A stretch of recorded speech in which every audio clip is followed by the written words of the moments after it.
We wanted a way that agents could hone their craft and be a part of a larger community, get the resources they need and information they need to know. We cover relevant topics in the industry that will help you close more sales. We talk to top producers and industry leaders to share knowledge and best practices from around the country. So if you want to make more sales, then listen up, because we're dropping gold. All right. Okay. Got you recording. Hey guys, it's Eric with Medicare Supplement University, and today I am super stoked to start off the morning with a very, very special guest. We have here Brandon Clay. We have the VP of Health Sales for One Life America. All right. And so this guy that we're looking at right here has 22 years of experience with United Healthcare, Cigna, and Care Improvement Plus. In the big heyday of Care Improvement Plus, this guy was running that show, and just, man, that company exploded. He's also the author of 7 books, including 6 Hours to Six Figures, which I started reading. Is so far awesome book. It's a guide for senior market advisors. I recommend you guys look it up on Amazon, pick it up. It's a great book. In fact, I have it here. I'll show you guys a copy of it here before we end the interview. But Brandon, thanks so much for joining me today. We have a lot of cool stuff to talk about, and I'm excited to get into it. No, well, absolutely, Eric, and I'm excited as well. Appreciate the opportunity to be part of the Medicare University. And yeah, the business is a great business to be in, so hopefully we'll shed some light for some agents that are looking at this as opportunity, or maybe we'll even help some of those that have been seasoned in doing it, help them get even more success. So I'm excited about it this morning. Yeah, and I mean, I'll tell you guys, this man is so well spoken. Like, I feel like this guy could sell me anything. I just do. I just feel like this guy could sell me anything. So I'm really excited. You know, the other cool thing is he's going to be a speaker at the 8% Nation conference that's coming up. And so, man, if you guys don't have a ticket to that, I recommend that you consider getting tickets. We actually have discount codes. I actually have a few free tickets that I'm going to figure out a way to raffle it off and get it to anybody who wants to participate. There's so many reasons to be at this conference, with Brandon being one of them. I'm going to be there as one of the panelists. And the big name that I'm excited to see out there too, Grant Cardone, Ray Lewis. Those are 2 huge names of speakers that are going to be out there as well. So, man, I know it's the timing is right about when in the middle of AEP, but the conference day really, it falls on a Friday, and so Friday, Saturday, Sunday. The way I look at it is it's worth giving up a day or two of sales for all the value, the knowledge, and the excitement, the energy, and just the foresight that all of these guys who are giants in the business can give you, that you could take away from that and just really start to actually insert into your own business practice and get working. So I'm super pumped about that. And so I can't wait to see you on stage out there too. That'll be awesome. No, Eric, actually, thanks for leading off with that as well. I'm just getting introduced to Cody Askins and some of the other people, but with people like you, and you mentioned Ray Lewis and Grant Cardone, but I looked at who's assembled as it relates to the industry I know and love.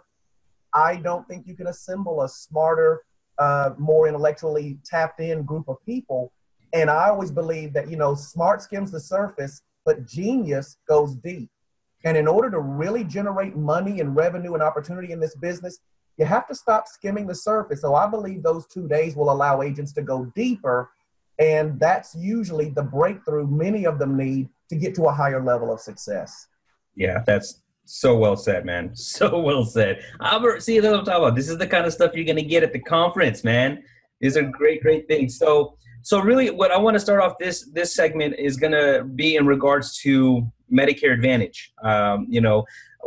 I'll admit that when I first put the Medicare Supplement University together, its design and intent was to replicate myself in terms of how I train insurance agents.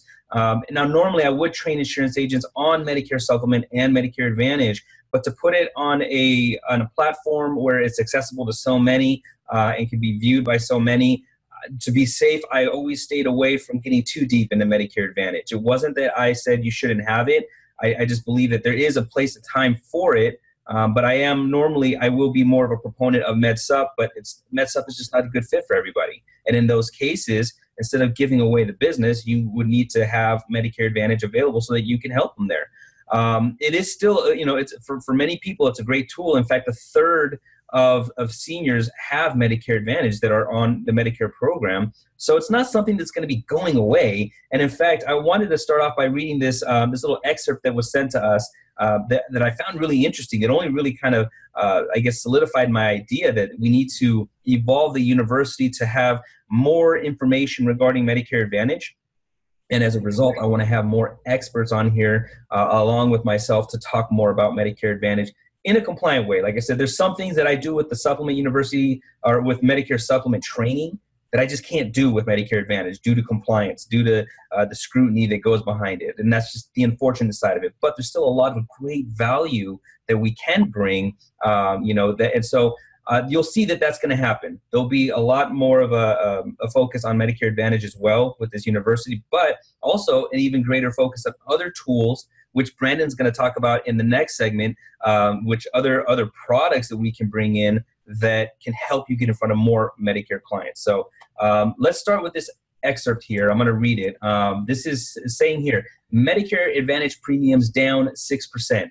Enrollment increasing. Plans offer new types of supplemental benefits. This is by CMS, October 1st, 2018. It says, Medicare Advantage plans average monthly premium will be $28 next year, marking the lowest charges in the last 3 years, according to CMS. On average, MA premiums will decrease by 6% from $29.81 per month in 2018. Nearly 83% of MA beneficiaries who stay in the current plan will have the same or lower premium in 2019. MA enrollment is projected, hear this, MA enrollment is projected to reach an all-time high with more than 36% of Medicare beneficiaries enrolled in MA in 2019. Nearly 83% of MA enrollees remaining in their current plan will have the same or lower premium in 2019. About 46% of MA beneficiaries in the current plan will have zero premium. MA will offer about 600 more plans in 2019. That's an expansion right there. 600 more plans in 2019. And MA enrollment is projected to increase to 22.6 million in 2019, and at an 11.5% increase compared to 2018. So there's a fact sheet attached. And I can attach these underneath the video. But man, that tells me that there is still, and there's a growing opportunity, not only in the Medicare industry, because there's a lot of growth to happen in the Med Sup arena, but as you can see from reading that, there's also going to be a lot of growth to happen in the Medicare Advantage arena, and I think the smart agents are going to need to try to participate in both. And not to say, if you choose not to offer Medicare Advantage, by no means, I'm not saying you're not intelligent. It's your choice. It's absolutely your choice. You probably already have it set up because you know that there's not always going to be a fit for supplements. So you probably have a partner that does Advantage that you pass it off to. So please don't take it that way. I'm just saying that for a lot of the new agents that are getting involved, it is going to be a good idea to have Medicare Advantage as a feather in your cap so that you don't have to pass off that business. Because when you're building a practice, you don't want to have to pass off business. You want to keep it all, right? So what are your thoughts on that, Brandon? With so many things, Eric. And what you just outlined, I'm a big fan of the KaiserFamilyFoundation.org. They give out great information. There's a lot of information that CMS puts out, even in 6 hours to six figures, and that was not a shameless plug.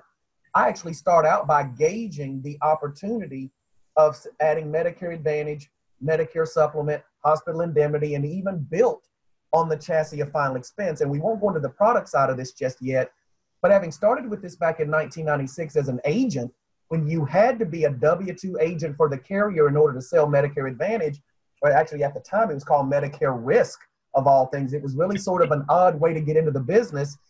And the biggest issue we had to combat was telling people that a zero premium plan was not too good to be true, that we weren't shysters out, taking their Medicare away. But look at what's happening now 22 years later, where prices, unlike Medicare Supplement, prices are coming down. As you outlined, benefits are actually increasing, and there's some phenomenon that are the cause of that, but it's a beautiful dynamic that allows the member to have options. So within that framework, just like you mentioned, I don't want to demean or denigrate agents that only focus on one thing or the other, don't like Medicare Advantage, don't like Med Sup, whatever it might be, but I would ask you to quit skimming the surface, go a little bit deeper, Because back to your trending, in 1996, the trending for Medicare Advantage has increased even through the balanced budget amendment. That was the last time Medicare dropped slightly, done by President Clinton. Medicare modernization with George Bush made this thing go higher. Even the ACA, when they thought Obama would have killed Medicare, it continued to increase, and it's increasing now under President Trump. None of that was a dialogue about political, nothing geopolitical, quasi-political. We need to be mindful, but understand that the beneficiaries are voting with their applications. And we're at a 33% penetration right now, looking to go to 41% over the next 7 years. So you're outlining of 36% in the 19 arena. And yes, MedSup is still there. It's still viable. But look, and I'll go ahead and do this. If I asked you about Cigna, do they sell MedSup, MA, and final expense and indemnity? The answer is yes. Aetna sells all of it. Mutual of Omaha, a staple, one of the first Medicare supplement companies in the country, has now decided, if they can't beat them, to join it. They're actually offering markets with Medicare Advantage. So like radio in the movie, if you remember Cuba Gooding Jr. and Coach Jones, Ed Young, when he asked radio, do you want cherry or apple pie? He said, Coach Jones, I want both. If you're not doing both in this space, it's not so much just the fiscal leaving money behind, it's the service-minded approach. And I'll talk about some things maybe in one of our segments where you can make Medicare Advantage that much stronger and make it look more like a Medicare supplement without having to give them a Plan F, a Plan G, and the cost that comes with it. But if the group of people turning 65 is expanding at meteoric levels, 10,000, 12,000, 13,000 a day, and the penetration in Medicare Advantage is going from 33, 36, 41, and I'm not in that space, something's wrong. Yeah, I agree 100%. And that's, numbers don't lie. I've always said that because I am, as much as I'm a salesperson, I'm also a numbers guy. And so numbers don't lie. And when you look at them, it's kind of hard to combat that. And I think the other cool thing is that with technology just makes things so much better. I mean, obviously people can use technology in wrong ways. And I think that's in any industry, even in the MA industry. I mean, the huge result of all this compliance is because the actions of few, created problems for many. And so, but that's just life. And so we need to work within the confines of what we have. But technology is really helping to allow us to get out there easier in terms of advertising, marketing, how we get in front of people, and then also how we even enroll people. And so the kind of what I want to talk about here for a lot of the new agents to Medicare and to Medicare Advantage even, because there'll be a lot of supplement agents who said, okay, maybe I do need to learn more about Advantage. Maybe I do need to understand better the compliance aspect of Medicare Advantage. Let's cover some of the do's and don'ts about how to market Medicare Advantage so that we don't get in trouble, because especially if we've been marketing MedSup, we haven't really had regulation issues as far as how we can talk about, or how to even get in front of somebody. I mean, people still door knock, they still door knock to go talk about Medicare supplements. They cold call. They can just walk by a stranger, hand them a business card. They can do all these different things, outside of, they can't just go and create marketing that has insurance carriers' names and just submit, they have to still get that approved. But, when they keep things generic, I mean, for the most part, they have kind of like a pretty good range of just being able to do what they want to do to get in front of people. That's not the same case with Medicare Advantage, right? I mean. Well, no, absolutely not. And you're right. Obviously, there's a lot of latitude, a lot of freedom as you're thinking about, and I'll continue to add in a few things. But final expense, it's a door knocker's paradise. MedSup, not a lot of agents do it in a strict sense of door knocking, but it can be done. And I know agents that are extremely successful in it. But no, once you cross into the boundary of Medicare Advantage and even PDP plans, I want to make sure we keep those tied ubiquitously as well. If a MedSup person is door knocking on for MedSup and selling MedSup, technically and compliantly, they're not supposed to transition into PDP without some 48-hour in scope. We'll get into some of that. But in the Medicare Advantage space, there are rules that govern. But like anything else, for the opportunity that's presented, if I know how to govern myself as it relates to interacting with the potential beneficiaries that I'm coming across every day, to me, that's a small price to pay. I mean, my daughter's got a dual degree, 3.5 years in Georgia, magna cum laude, graduated top of class. At best, with all of that 100,000 plus education, she might be able to generate 40, 50, 60,000 of first year income. Give me an insurance agent with a license, and if they abide by a few governing principles as it relates to Medicare Advantage, in 3-4 years, their renewal check would be $100,000. So to me, I don't like the urban legend notion that Medicare Advantage is dangerous, I should stay away. I'm like, no, let's be smarter about it. Let's get integrated into what needs to be done on a day-to-day basis. And for the agents that know it and do it, they abide by it. They swear by Medicare Advantage in the sense that it's a great vehicle. Yeah, absolutely. And I have seen, again, I built a career on training and helping insurance agents in the marketplace, along with selling myself the whole time. Because again, I always felt I was a better marketer if I was out there selling the products I was marketing. And so I can tell you, I know so many agents who make ridiculous residual income checks, from the Medicare Advantage space and from the Medicare supplement space. I mean, that's one of the key, I guess, the leading reasons why people are so interested in the Medicare market is that residual income, right. No doubt. And I know you'll maybe guide me a little bit, Eric, as it relates to the specific things you want to cover. But what I would say is that the guidelines are not designed, and actually I'll do this, from 1996 to 2006, there wasn't a lot of regulation. Matter of fact, Medicare modernization, then MIPA, Medicare Improvement Patient Provider Act in 2008, is where we started to see what I'll call an overcorrection as it relates to compliance. No cold call, no unsolicited contact. Now, those things have survived, but you'll start to see a subtle releasing of constriction as it relates to what agents can and can't do. Even the 48-hour rule that was moved away for scope of appointment. I think the government realized, okay, that's a little draconian, it's a little bit overboard, but little things like that have made it better. But as a result, in my mind, this is a professional's business now. It's not the gunslinging days of 2006, 7, and 8, where there were ungoverned commissions. Everybody could do everything. I like where Medicare Advantage is right now, quite frankly, and it does set the stage for the professional, the advisor, the advocate, to actually make a great living and not worry in fear of somehow being terminated for cause and losing it all. That, to me now, that's more urban legend than fact. Yeah. So I guess let's actually talk on a couple of topics in terms of how traditionally how people would drum up business marketing. And let's kind of talk about how to do it compliantly with Medicare Advantage. And some of them you're just gonna be able to say nope. So first one, cold calling. Cold calling is a way that people do all the time with MedSup. How is it with Med Advantage? No, absolutely not. One little platform or preface I'll do, Eric, is that there are some elements of the guidelines that if you talk to 5 carriers, whether it's the salespeople, the sales managers, directors, or even then the compliance people, you'll get some nuanced, ambiguous answers. I think everybody would recognize that. But then there are some portions of the governing policies and procedures for compliance that none of us will disagree on. And very specifically, cold calling, door knocking, totally non-compliant for Medicare Advantage. Okay. What about just, you're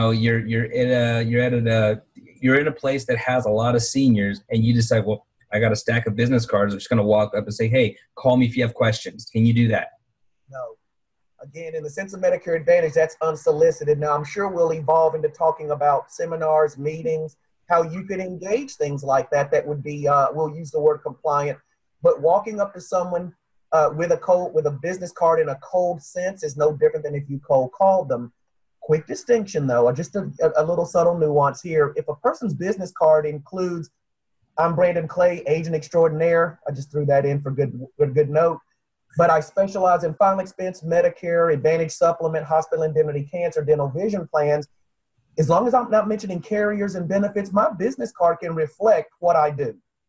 But to literally hand that out cold to unsuspecting people or leaving it, handing it to them directly, no, you cannot do it. What if you were to leave your business cards at a doctor's office that you're friends with? Actually, you can do those things. Actually, in doctor's offices, you can leave little bifolds, of Medicare-approved materials with your business card stapled. That's a fantastic way to get your name and business out there.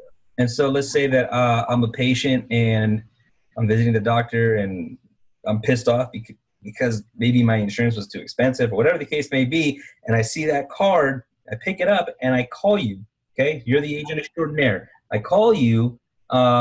At that point, to stay compliant, what would we need to do?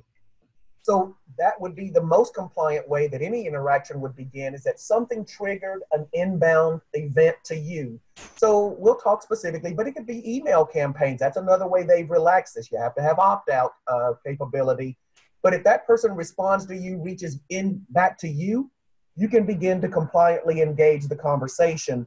Now, of course, before you can actually do a full presentation, whether it's kitchen table or really that should be the preferred method, you would need a scope of appointment. But as that member or that potential member is calling you, you're absolutely in a position to engage in with Medicare Advantage. Okay. And so once you start once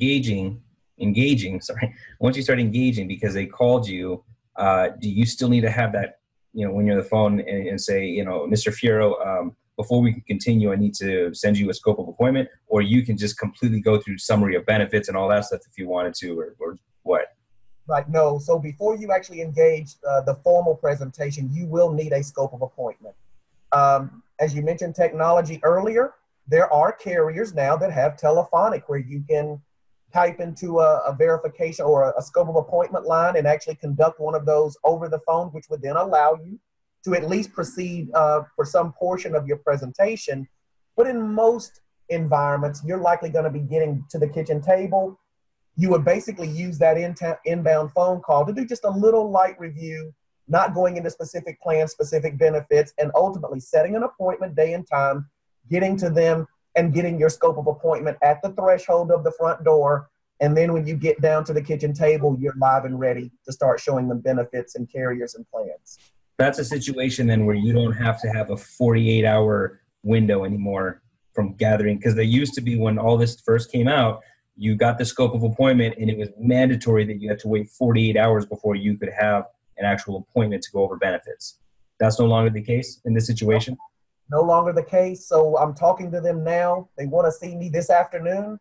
I can literally go get the scope. I just always like to say at the porch threshold before you engage the full conversation. Of course, that's likely kitchen table.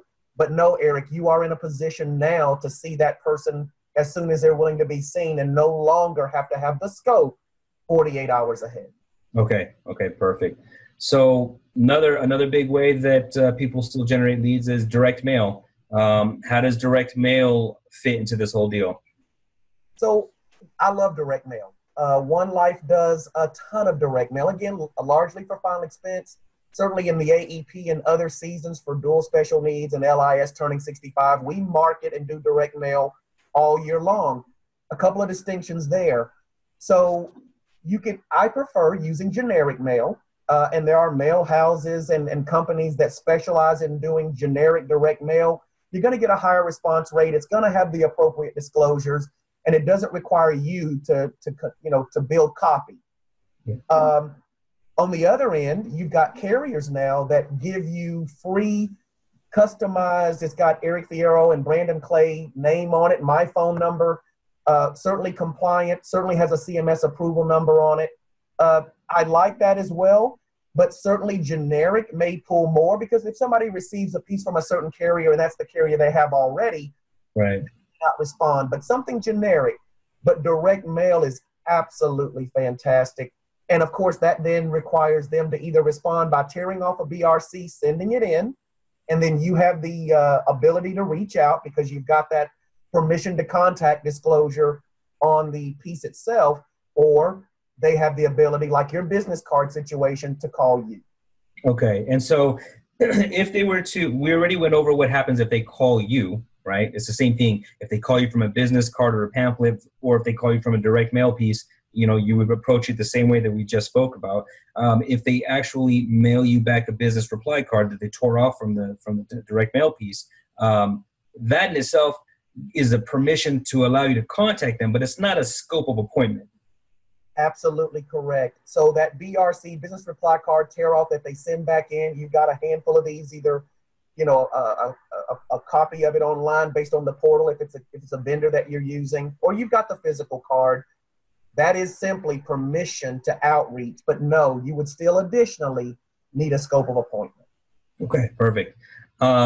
So now let's delve into some other things. Well, I'm going to cover some of the more, I think, older school approaches first before I get into the newer stuff. But seminars are a huge way that people try to get in front of a group so that they can try to maybe set up either multiple appointments at once or write a business right then and there. How does it apply when it comes to Medicare Advantage?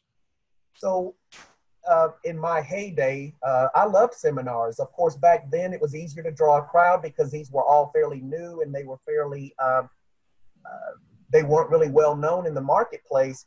I still believe there's a great place for seminars, but there's three approaches. There's educational, which let's just make the quick assessment. Educational means no enrollment. Educational would be not mentioning benefits, plans. It's almost a high-level review of Medicare and maybe the options of, you know, A, B, C, and D, and maybe supplemental, which you can certainly describe. I tend to prefer sales events, and then within that category, there are two different types, informal and formal. Formal, where you'll have a Medicare-approved presentation. Maybe it's from a carrier, maybe it's some other presentation, maybe one of the carriers is one of your lead sponsors for the event. You deliver sales content, benefit content, you can take enrollments, but you actually need to file it in a way that it marks the time and date and a very specific activity of demonstration, presentation. Informal events is the agent sitting in a kiosk at Walmart, the agent that's got the ability or had the approval to be in a senior center as those people pass by that you mentioned earlier. Now, you can't approach them and accost them and hand them a business card, but if you've got your tablecloth and your signage right, people will come by. Then with an informal sales event, you can begin engaging that member at just about every level, scope notwithstanding. You still need to get that before you engage a full presentation as it relates to informal.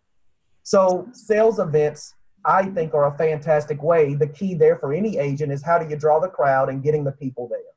Right. Because and that's where people will use direct mail to drive traffic doing that way.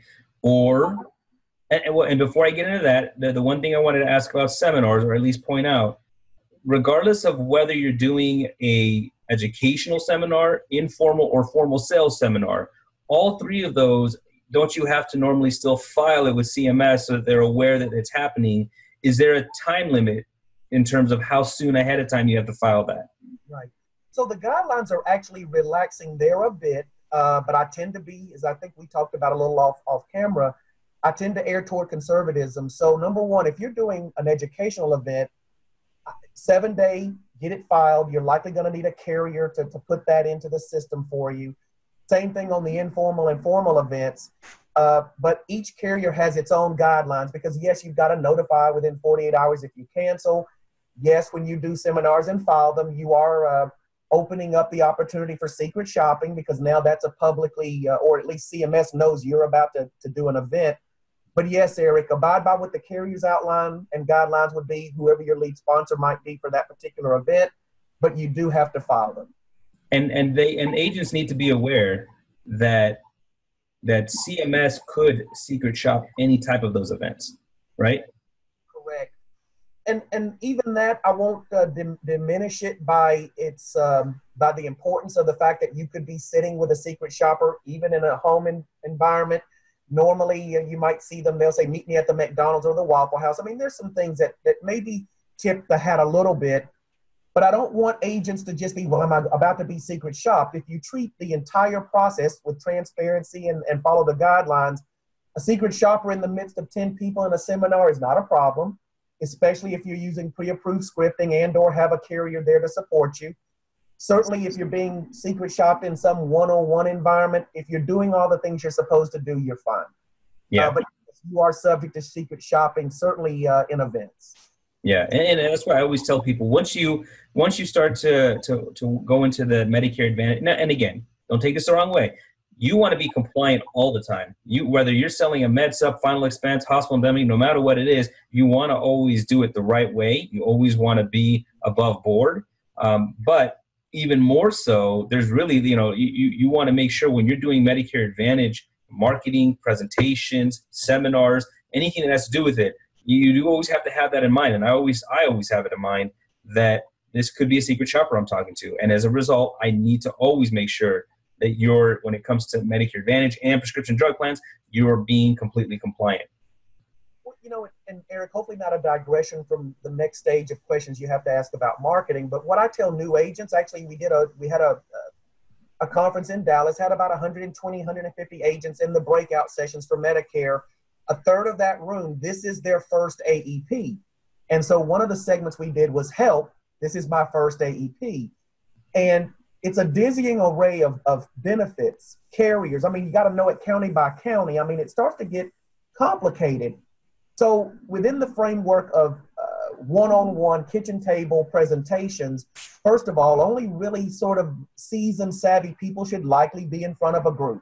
That we'll just make that as at least one of our precepts. Yeah.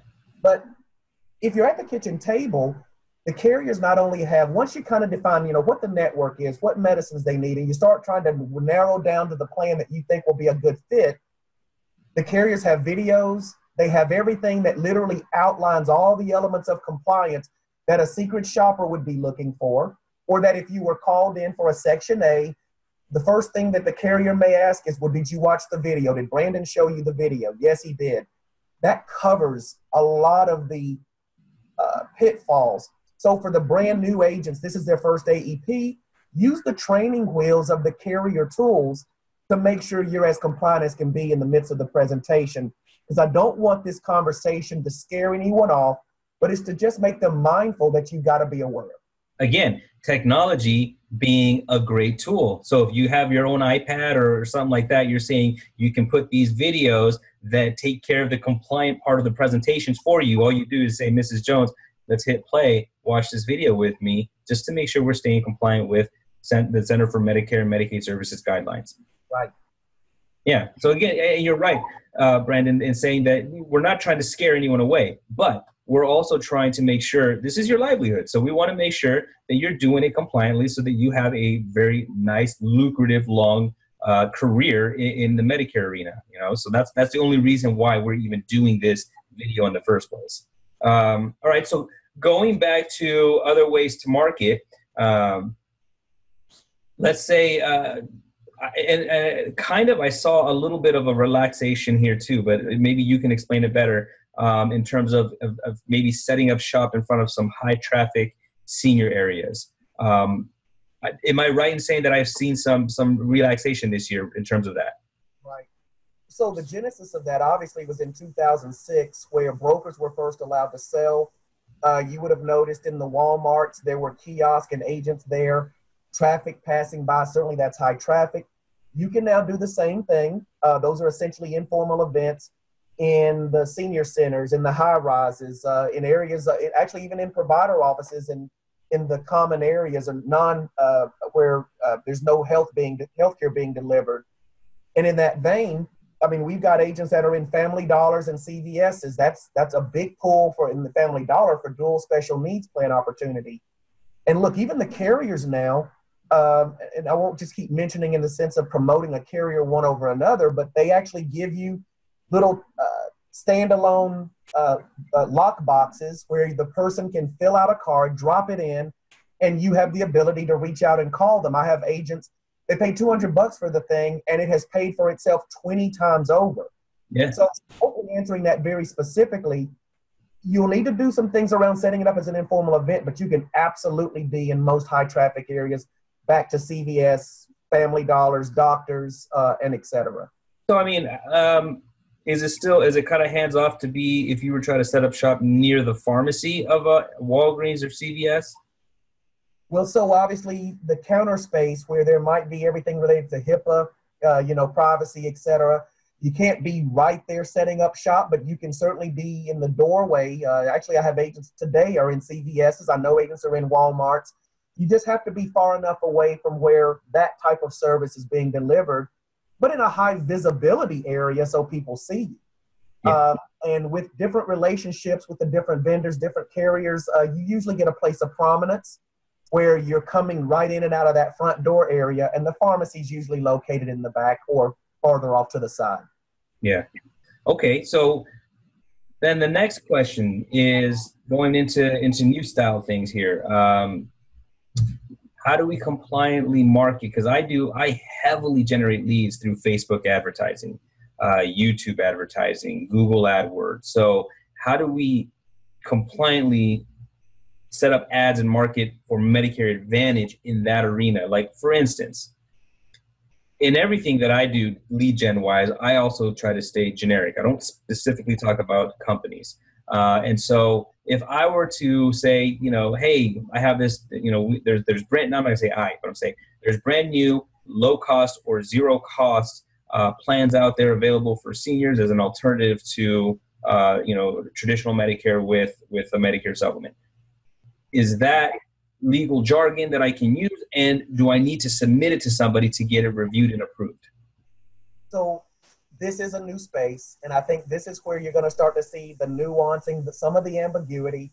Medicare did something this year, though, Eric, that I think starts to set the stage for this new electronic age of keywords, SEO, search engine optimization, and all the things that's more sophisticated agents are doing. And so the first thing I'll do is kind of lay a platform. Medicare now distinguishes between communication and marketing. Communication, just to be extreme, doesn't really require review or approval. Marketing requires approval, review, and or adherence to a certain set of guidelines. So let's use Facebook for a moment very specifically. You've got I'm Eric Fierro. I'm an agent extraordinaire. I can help you with your Medicare decisions. You're being generic, but there's an intent, which is one of the parts of marketing. What's the content and what's the intent? Your intent ultimately is to generate an opportunity. Yeah. Your content, however, is still generic enough in nature that to the undiscerning eye, to a person turning 65, and I will, not to digress, when they hear the word Medicare, most people aren't distinguishing MedSup, Med Advantage at the beneficiary level. It's ubiquitous. They just hear Medicare. But when we have an intent to potentially sell Medicare supplement and or Medicare Advantage or Medicare Advantage, our intent is to market. So within the Facebook realm, you've got that message out there about how good you are. You can help them make their decision.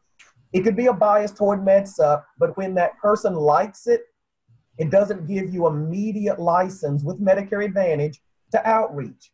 That would still be deemed unsolicited. You would still need them to somehow reach out and say, I want to learn more.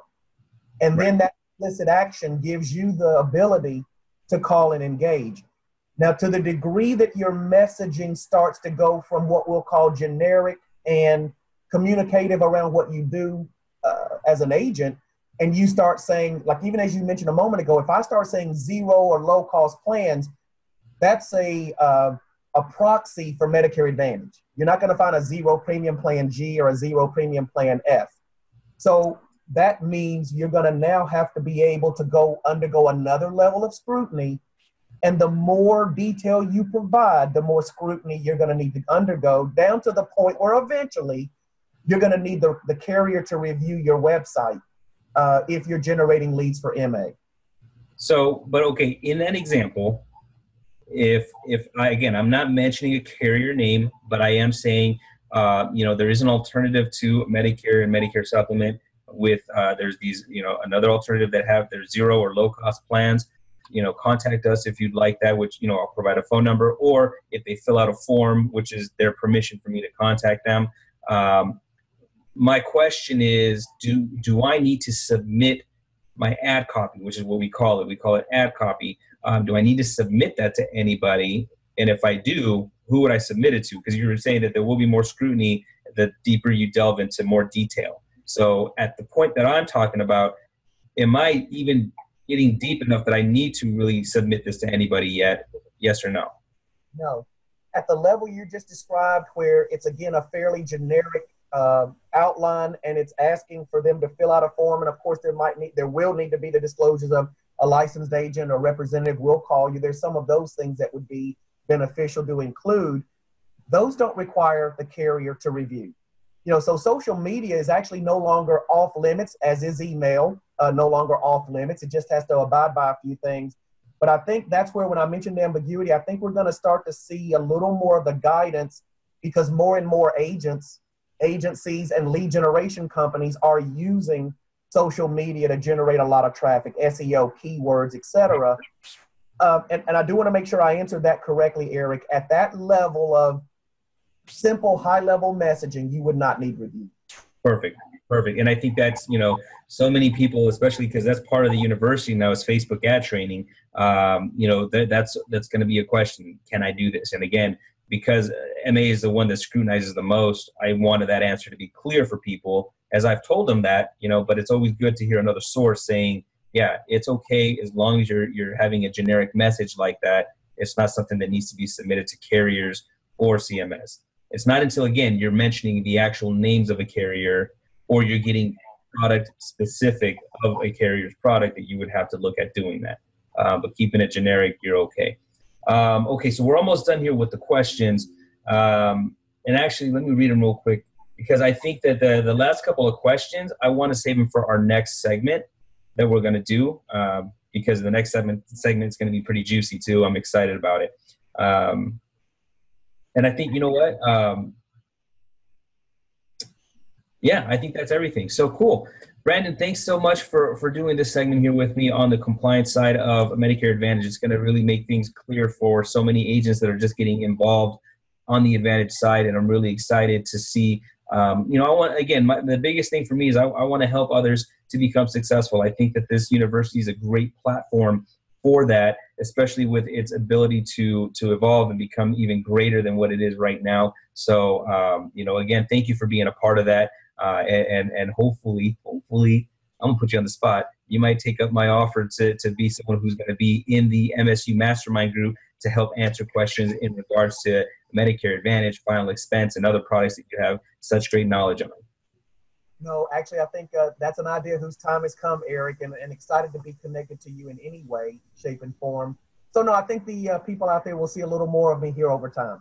Awesome. So excited. Okay, well, guys, stay tuned for the next segment. We're going to go over some pretty awesome stuff in terms of lead generation and some awesome ways that Brandon has himself not only become successful through doing these methods, but also has trained many successful agents using these methods to get in front of people to offer not only Medicare Advantage, but several other products. So stay tuned for that next segment. You guys are going to really like it. All right, Brandon, thanks so much.